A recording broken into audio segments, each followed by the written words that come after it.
Welcome to the Comedy Here Often podcast. I'm your host, Kevy. This week on the show, my guests are Joanne O'Sullivan and Jonathan Simkin. Why do I have the mic that looks different? Why? Because I'm a Jew? You're singling me out? I mean, I wanted to classify anti-Semitic kind of shit's going on. That's not a Catholic mic. I can't. Is that what it is? Yeah. I'm Roman Catholic raised also, so that is what this is. Yeah. You're Okay, right, Jonathan. good. Just want to confirm. It's good to get the racism out of the way first. Right out of the And then we gate. can just settle into the rest of the conversation, whatever that may be. Hey, man, I didn't choose to be chosen. I just was. You know what I'm saying? That wasn't my doing. Well, it's good to know that you're Catholic, too. Now I know what kind of hang-ups we both have. Are we Joanne, recording like now? Catherine Elizabeth O'Sullivan. Oh, wow. It's the most Irish Roman Catholic name of all time. It is. Yeah. We are recording now, right, Andy? Cool. Also, how much of that Jew All rap of it. did you? Okay, as much good. as you want. Good. And I assume you want all of it. Yep. Thank you for coming, Joanne. Thank you for having me. You are here from Toronto. I am. You're just doing a festival on Victoria. Yes. In Victoria. What was the festival called? It was called Uno Fest. Okay. Run by Intrepid Theatre, based out of Victoria. Okay. Uno, like UNO or UMO? UNO. Uno. Like, Uno one, so it's a solo theater festival. So it's Okay. a little on the nose with the name. yep. Nothing wrong with that. yeah. Branding. Yeah. Marketing. Yeah. And were you there more or less representing your podcast? No, I have a solo show called She Grew Funny. Okay. And I applied 2 years ago to get into the festival, and at that time they said it wasn't quite thematically, like I guess they bring in shows internationally Yeah. based on themes. Mhm. Didn't quite fit, but they liked the show, so they said, give us a call next year, and I did, and they brought me in. So that was before I started the podcast. But it was a lucky coincidence that Yeah. I got brought in and I could meet you guys. Right. And your podcast is Yes. the first third-party content on this label. Yay! Very Yeah. excited. Thank you for that. Yeah. course. I think that's why I'm here today. Exactly. Yay. Also because I own a label, and every so often I just need attention, and you know that's Every the only so reason I often. started a label was to force myself into things like this. Exactly, and you're doing a great job of that. I think you're on every episode Yeah, at I some always point. walked by. Oh, Yes. really? Oh, that's funny. Well, at some point you have to stand up and walk. I Yeah, want go that. out there. I want We need that consistency. in my episode too. Well, the very first one we did was in our studio, which is in another part of the building, and you know that went fine. But like, I love this so much more because it gives that like.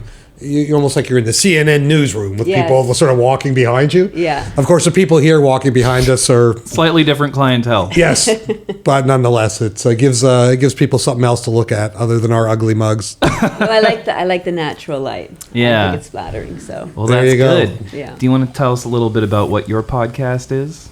yes. So my podcast is called Just for Once, and essentially between 15 and 12 years ago, I was a stand-up comic, a pretty established stand-up. Yeah. I would say I was a solid middle. Okay. Like I was just sort of breaking out. I was performing about 5 times a week. Okay. And somebody hired me to write on a television show.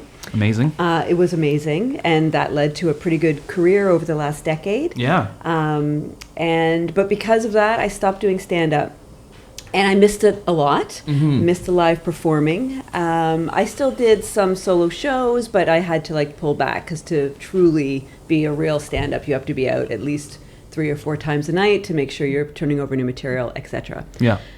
However, my daughter just turned 9, and I was thinking how much I missed performing. Yeah.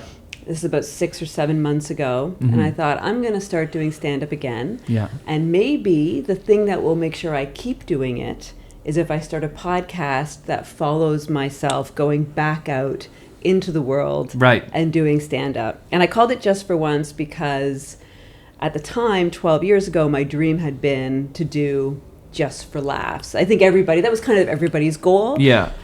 So the take was, this podcast will last until I get a gala at Just for Laughs. Which, that could be years. Like, I'm going to be transparently, that could be years. So the podcast is essentially me talking about premises because when I was doing stand-up before, Yeah.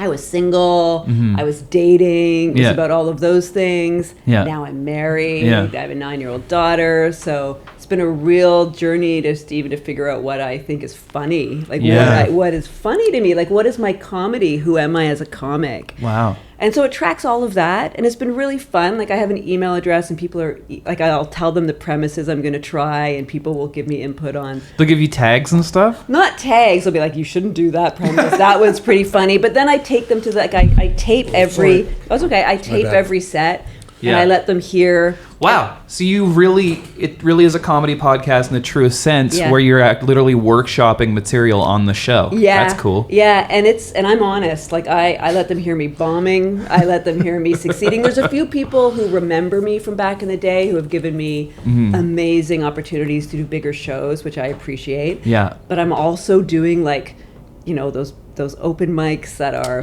5 comics in a room. Yeah, you're just and had you literally not done any of that in that 10 or whatever years? I literally had not. What I had done is the solo show. So She Grew Funny.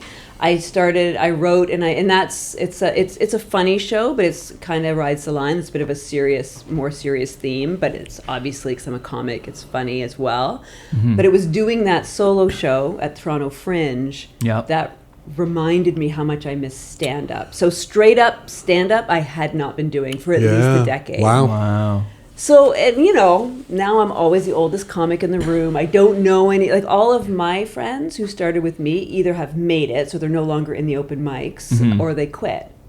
So it's been a real interesting adventure. What do you notice that's different about the stand-up scene since you were last in it? Wow, that's a great question. There's so many things. We're in a moment in time right now where the question is, what are you allowed to make jokes about? Like it's a real there's a lot of and some of this is good. I can't find the right word, but maybe policing of what comics do, being taped, and then people. Well, the social justice warriors are out looking for reasons to get angry. Oh, you don't like that? They got angry at me. I got driven off the internet last year. Oh, did you? You didn't know that? Oh, God. Yeah. So. He's going to leave it at that. No, I have was waiting. I was like. Because it's the kind of thing where it could be the beginning of a rant, and I don't. Okay. I am coming back to social media fairly soon, but I've been off since I made a tweet in July that rubbed a few people the wrong way. Okay. Yes. Okay, well, I'll be sure to Google it. Yes, please do. I'm sure I can During find the that. show, if you want, then you can yell at him if you feel like. Yeah. Yes. Okay.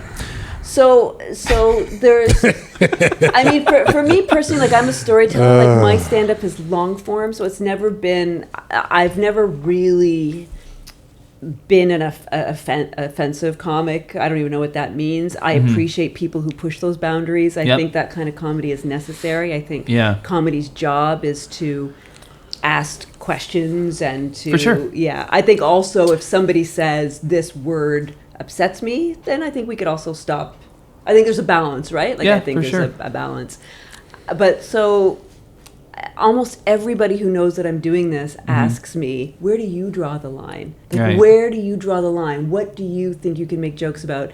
And that question was not in the zeitgeist between 12 and 15 years and I mean, ago. that even 3 years ago wouldn't have been in the, I mean, really, it's the Me Too, Harvey Weinstein thing that kind of, and I mean, I have such mixed feelings about it because on the one hand, I understand why it happened. And I think anybody who doesn't understand why it happened has been living under a fucking rock. Yeah.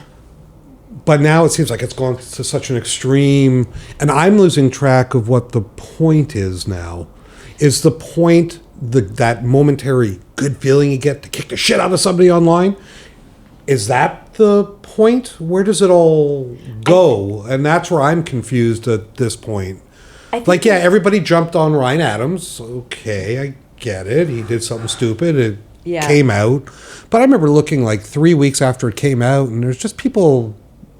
And it's not like I like Ryan Adams. Couldn't give a shit. Not even that much of a fan of his music. Yeah. But it was like, okay, we kicked the living shit out of him. I guess to the extent that part of the point is you don't deserve a career.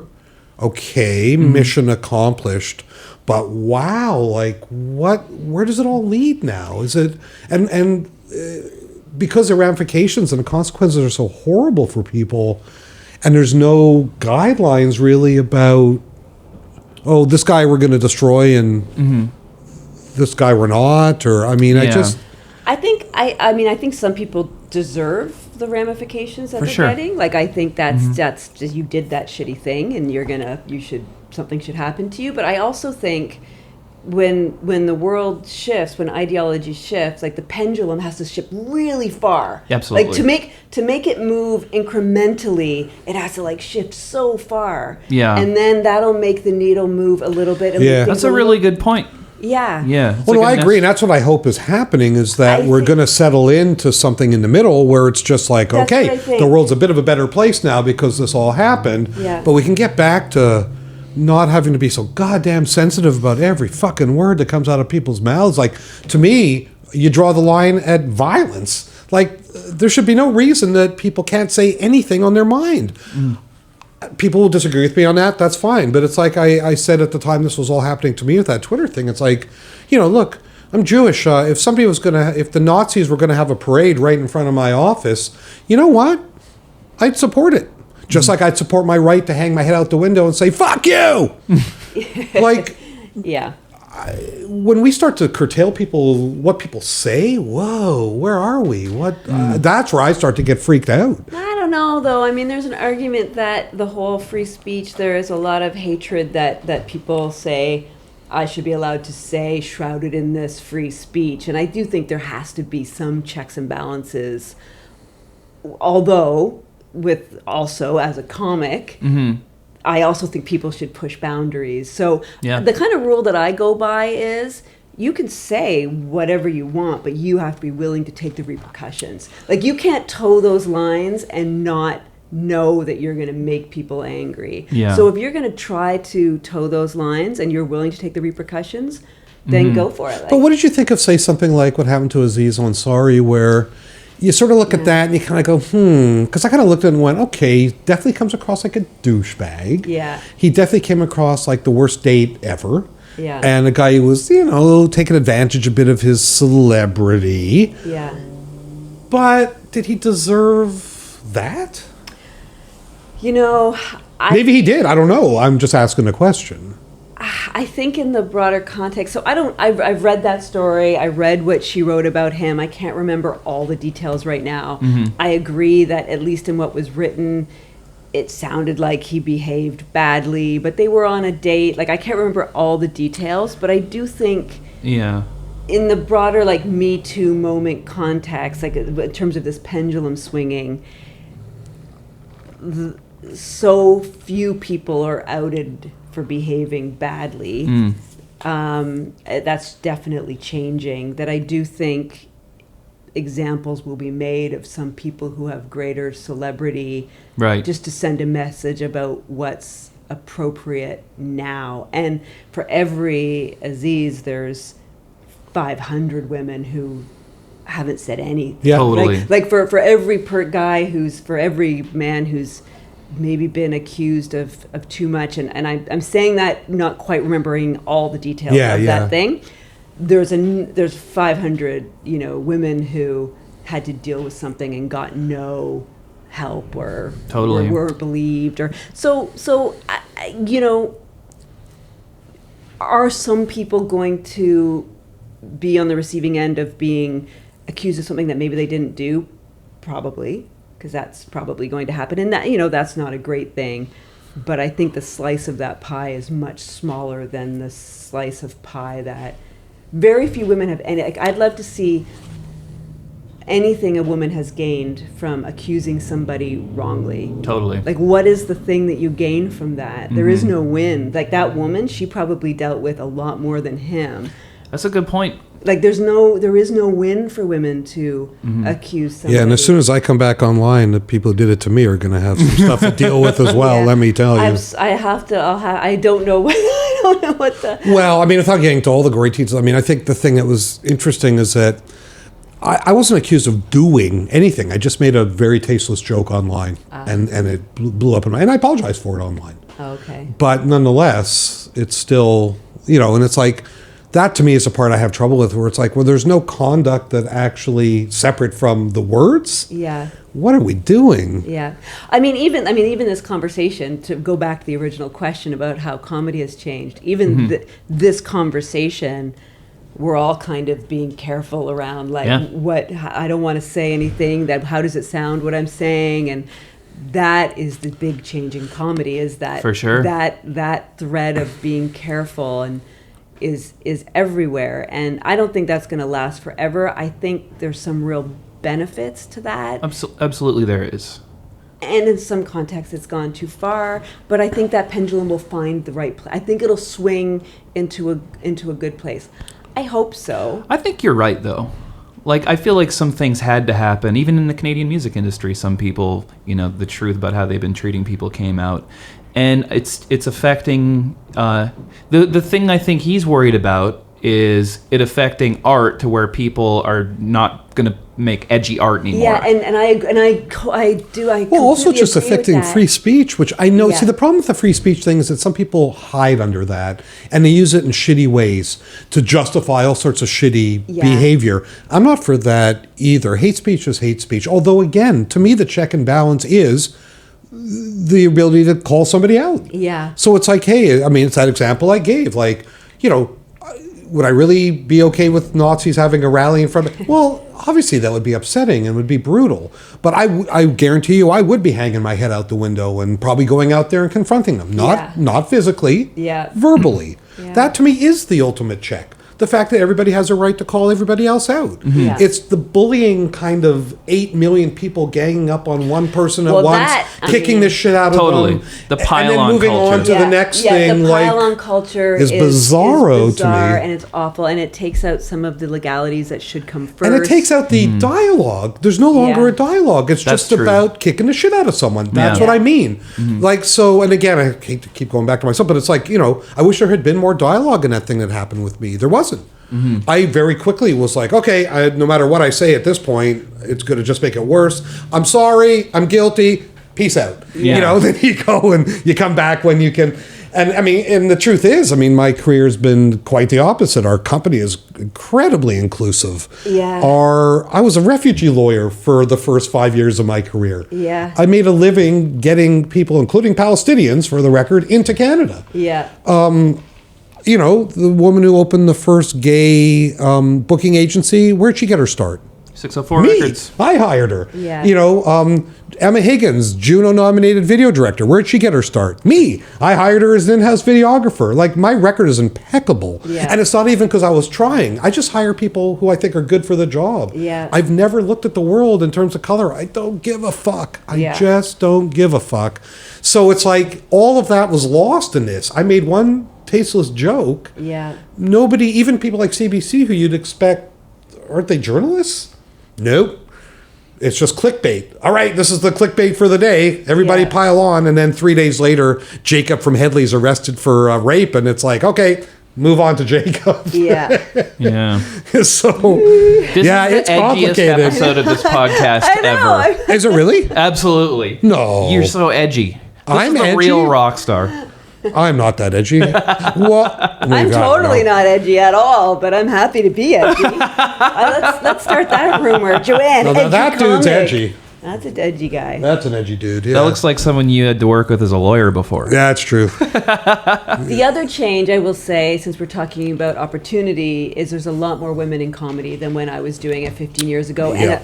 And funny women, there was always funny women, but the women, there's so many young women doing comedy, and amazing, funny young women, and so that's been really fun for me because when I first started out, there was a few of us, but there wasn't a ton, and so that's been super fun.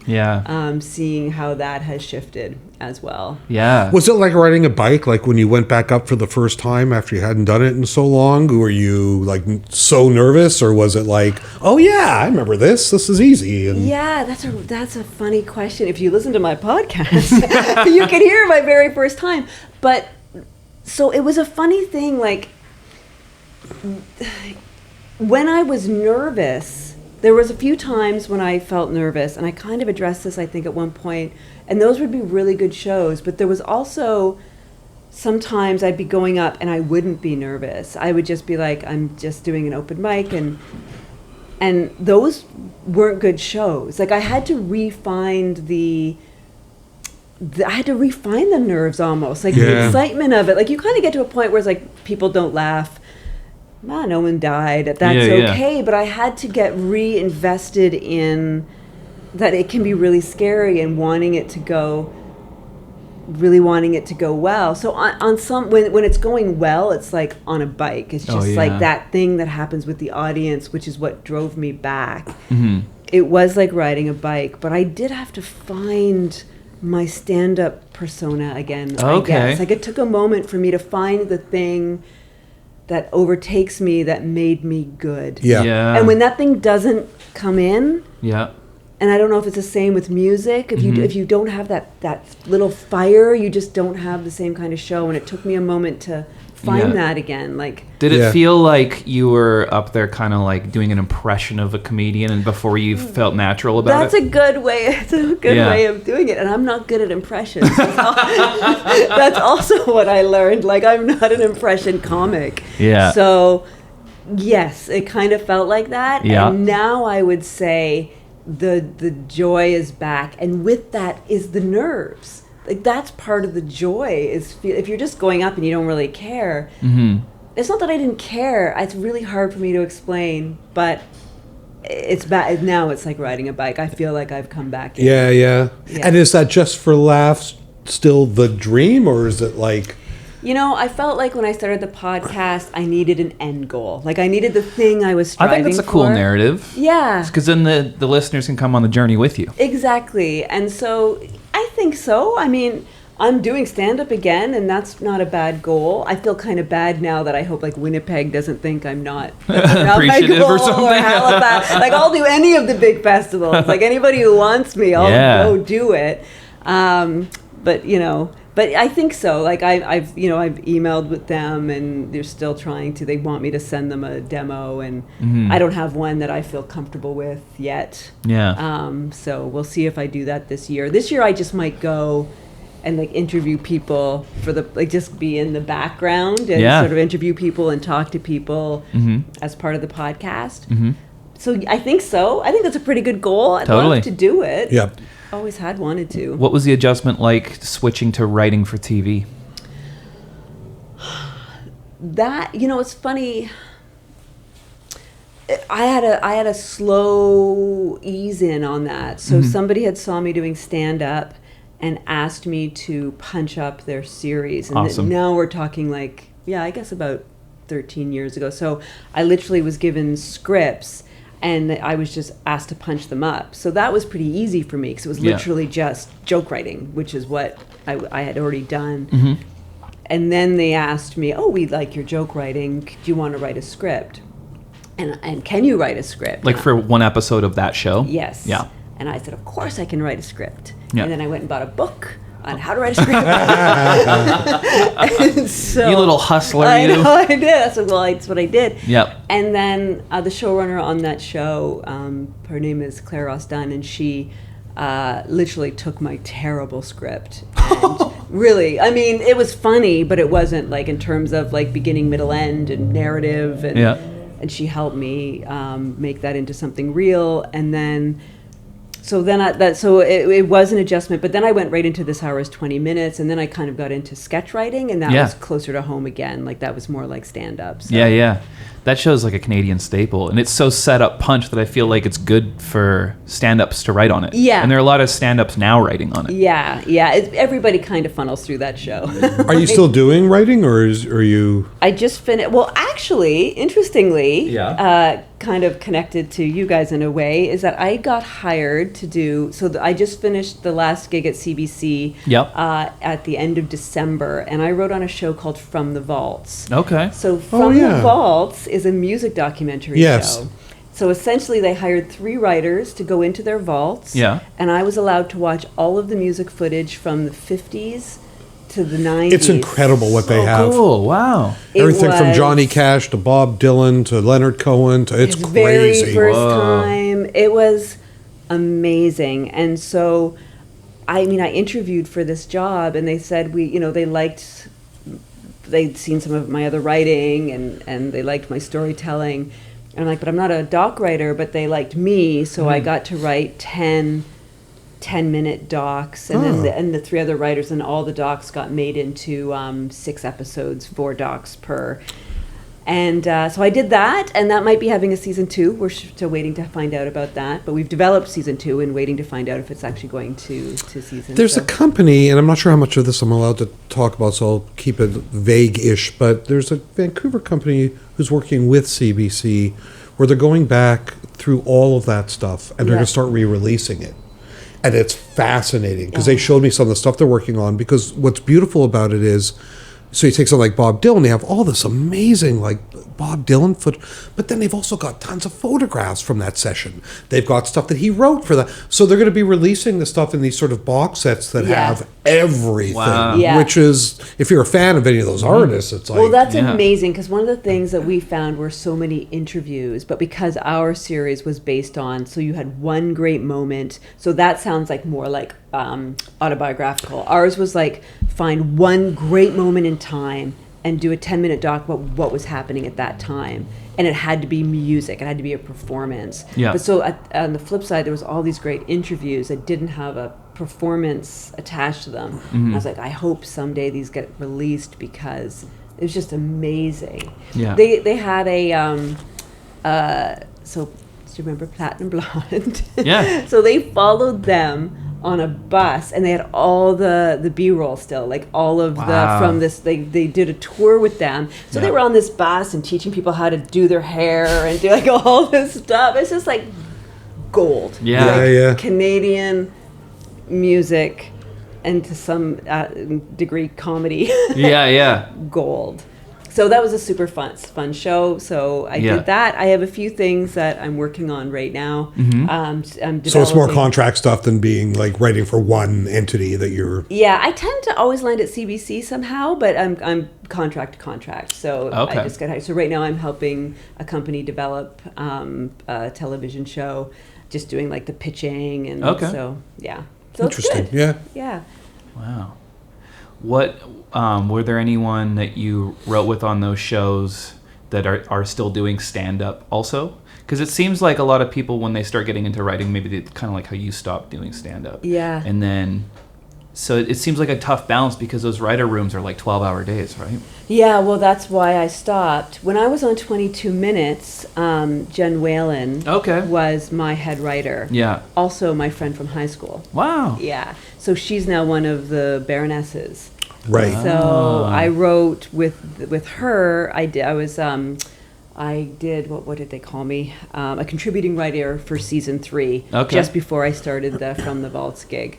So she's still performing. Like she was amazing. She she never did stand up though. She went up through Second City and was an improviser, a sketch artist. Yeah. I started with people like Deborah Digiovanni. Yep. So her and I pretty much started at the exact same. Now she obviously did not quit. She's doing amazing. Why, we were just talking. Oh yeah. Her name just came up. Because she's on the Snowden tour sometimes. Yeah. So she's great. I started with. I'm trying to think of who I don't think so. Like a lot of the rooms that I wrote in weren't a lot of stand-ups. Yeah. Even Dean Jenkinson, Yeah. he wrote on 22 Minutes with me, and he still writes on 22 Minutes, and I believe he's one of the main bookers for the Winnipeg Comedy Festival. Did you write for that show when Nathan Fielder was on it? Yes, I Love was. Nathan. Do you know him? No. His show, he's from Vancouver. Yeah, he's Nathan amazing. For You is the funniest show. You would love it. It's amazing. It's Sorry, where is it on? It's on CBC? Well, no, that's on Comedy Central. He lives in the States now. The show is amazing. Basically, the premise is Nathan, like the opening sequence is him bragging about how he went to business school and got really good grades, and it shows his report card and it was like really mediocre grades. And he gets brought in by failing businesses to help rejuvenate the company, but his ideas are all like really off the wall. There was a failing yogurt shop in Hollywood, so he suggested that they implement a shit flavored frozen yogurt. So people would be like, that can't be serious, and they'd all go and try it and be like, this does taste terrible, and he's like, yeah, that's what it is. And so things like that. And then he did one which you'll find interesting as a lawyer, because he wanted to, there's a mom and pop coffee shop across the street from Starbucks in Hollywood, and they're failing because of Starbucks, so he suggested that they just call their shop Dumb Starbucks. And so it's just under parody law. he considered the business an art gallery, and it's all the same stuff Starbucks has, except with the word dumb in front of it. So it's like dumb Nora Jones duet, dumb venti Americana. It was great. That's so funny. Yeah, it's brilliant. He was great when I was on 22 Minutes. He had this great deal where, so there was the writers and then there were the actors, and we all worked together, but he was alone. He had his own little team, and he did these like 3 or 4 minute vignettes where they just went out around Halifax. So I think that's when that kind of started for him, this crazy ideas and doing these short forms. Didn't he do a version of that show like on... Yes. So cool. Yeah. I gotta see that. Yeah. He's brilliant. It was very funny. Yeah. It's like such off-the-wall thinking. Yeah, that's his thing. And he was in an improv troupe in Vancouver with Seth Rogen. Oh, so really? He's in Seth Rogen movies like all the time. Like, you know what I was laughing about? I just happened to watch the Nardwuar interview with Seth Rogen, which I didn't even know had happened. It just showed up on my suggested for you YouTube thing or whatever. Yeah. And so many people they talk about are people we know. I know. Like Adrian Glynn, who was in the high school comedy troupe that Seth was in. He's a guy signed to our label. I'm like, shit, I knew they knew each other, but they really knew each other. Like, it's funny. It's so crazy. Because it's funny too, because on the movie Superbad, they're referencing all streets like by my apartment. Like, oh, it's so funny. We'll meet you on Granville and 12th. Like, that whole thing. It's great. Did you grow up in Toronto? I grew up 45 minutes north of Toronto. Oh, don't tell me. So Barrie? Oh, you're about Oro Medonte? Aurelia? If you go between Barrie and Bolton. Oh, okay. I was hoping Earl Medonte just because I like saying Earl Medonte. It's a good name. Sounds like a toothpaste or something. You know, it's like with Earl Medonte with extra whitener. You know, it sounds like an animal. It reminds me of an alpaca or something like that. Well, my wife's from Aurelia. Oh, okay. So we would always do that drive from Toronto, and I'd be like, Earl Medonte line 5, Earl Medonte line 6. Like, what the fuck is Earl Medonte anyway? What the hell so for Bolton, you have to swing a little bit west before you. Yeah. So that's the difference. It was an 8,000 person town when I grew up. Now it's essentially a subdivision of Toronto. Well, that whole area is like just one giant. Yeah. Like even the difference between Aurelia and Barrie's kind of nebulous at this point. Yeah, it's all bleeding into one another. It's sad. We used to snowmobile all over, tons of fields. Do you have a cottage? No, we didn't have a cottage. Because your place was kind of a cottage. Well, yeah, it was, and we were campers. We are like, and just recently, last summer, my husband and I bought it because I romanticize camping now because I remember it from being a kid. Yeah. And so now we have a tent and we camped Killbear Park. Do you know where that is? It's kind of. See, this is a thing. I mean, I've been with my wife for, a long time, like 25 years long. And for the most part, get along great. The one thing we argue about is the cottage. Oh, really? Because I hate it. And after all these years, now my kids love it. And I don't want to begrudge them their opportunity to run around all summer and jump in the lake and do all that stuff. But for me, it feeds into every bit of Jewish neurosis that I have. Like, I'm serious. It's like, it's like there's no privacy. There's no curtains for some reason. I still don't understand why there's no curtains. Leaves are the curtains. We get up with the sun. We get up with the sun. Yeah, that's nice for you. I don't get up with the sun. I go to bed when it's like, come on, give me a fucking break. And there's no cell reception, no internet. That's the lovely thing about the cottage. Not when you have clients who want to reach you. That's like true. I just can't do it. I hate when you go to the cottage. cottage. Better when you have clients who want to reach you. No, I just can't. I just can't. And then it's like all the water comes from that dirty lake, and it's like, you take a shower and it comes from the lake water, and it's like, I don't know about you, like when I take a shower, I like a reasonable expectation I might be cleaner at the end of the process, not covered in fucking paramecium. It's like, I'm just like, the whole thing's gross to me, and I'm a vegetarian, and it's like, it always smells like dead duck everywhere. I just like, everything about it just freaks me the fuck out. No air conditioning. It's like, humanity's come a long way. We've created things like air conditioning, like washing machines, like dishwashers, right? Yeah. Does your water not go through a filter system? I don't know. They claim it does. It sure looks brown and gross to me. Anyways, I'm not a cottage guy. Well, I was in a tent for 6 nights last summer. Oh my God. With my husband and child. And? I loved it. It was God bless. Listen, It's subjective. You like it, God bless you. I have no issue with you liking it.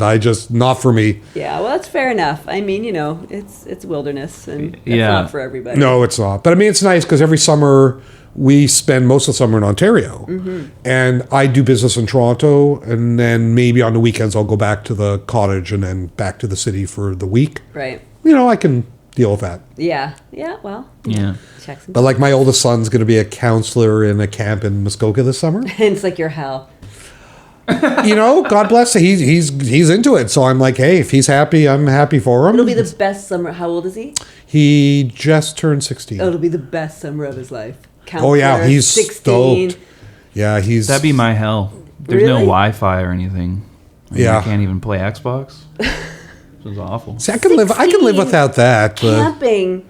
Yeah. Cabins. Yeah. Come on. That'd be something when I was a teenager And teenager. girls. does it? And And girls. girls. I mean, I wasn't going to say it. I didn't want to Yeah. walk down that road, but come on. That's That would have been something I would dream. have been forced to go to as a teenager and then had a lot of fun. Yeah. You know what I mean? Yeah. But oh, so you grew up in a small place. Yeah. Interesting. I mean, close to the big city, but Close to- but far very enough away rarely- that Yeah. You And weren't I in it. rarely went there. Like my childhood is like, campfires and fields on Saturday. Well, we used to say, I knew I was from a small town because every Friday night I would babysit for our one police officer, Officer Green, and every Saturday night I would run from him. right. that's amazing. Because we would always be drinking around a fire Yeah, in yeah. the field. Not like, we weren't like causing like bad fires, just like Yeah. a little Bush thing. party. And he would chase us. Man, what a great city to commit crime in. And do you still have family there? Do you have any connection? to Not in Bolton. No. No. My parents moved to Mount Forest, which is much further north. I haven't even heard of that. It's closer to like Grand Bend. Like it goes. Grand sways Band, way, so more way towards west. Wasaga and all that stuff. So they're there, and nobody left in Bolton. Maybe an aunt and uncle, but I feel bad for the one guy named Michael in that city. He's never Michael hears Bolton?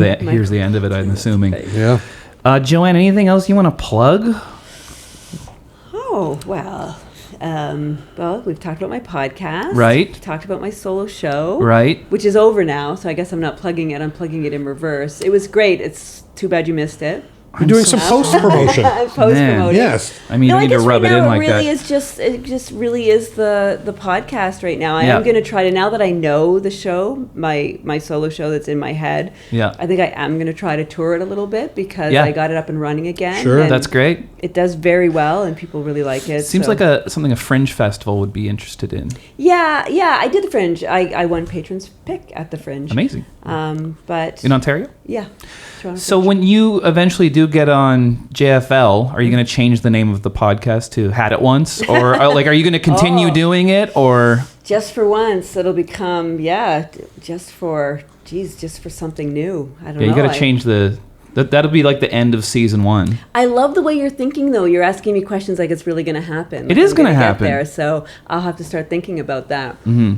I think I'll start a new podcast, to be honest with you. Okay. I think that'll be the end. I think That would if be a good bookend. With, Yeah. with a new goal in with the a new title. goal, and, with Yeah. a new something different. I think that'll be the nice ending of that podcast. And Yeah. I think I will start something new. Like a camping podcast. Yeah. Jonathan's personal hell. I do think the podcast, although in a straight line, will do a little bit of going out Yeah. in different directions because Just what naturally. people are loving about it is hearing the premises and then I love hearing- that. I love the sound of that too. Yeah. Because I like hearing about how it goes, and it's interesting to learn about artistically what That's you're going what through. a lot of people are commenting Yeah. on. It's interesting to hear how hear it broken down like that because I really break it down, like what's happening with the audience and what I'm going to try. And, yeah. You know, I have a question, and I don't think I've ever asked you this. What got you to contact us in the first place? Like, what was it that I think we did a press release? Like, did you just happen to see the press release? And Yeah, what so- made you think like, hey, this is a good idea? I think you were the first person that contacted us, Oh. and since then there's been a bunch, but obviously, Yeah. but So I think it was just that. So when that whole thing happened with Just for Laughs and Sirius FM, Canada Laughs, so I'm a part of the Canadian Association of Stand-Up Comedians, Yes. which is an amazing new organization yes, that's helping.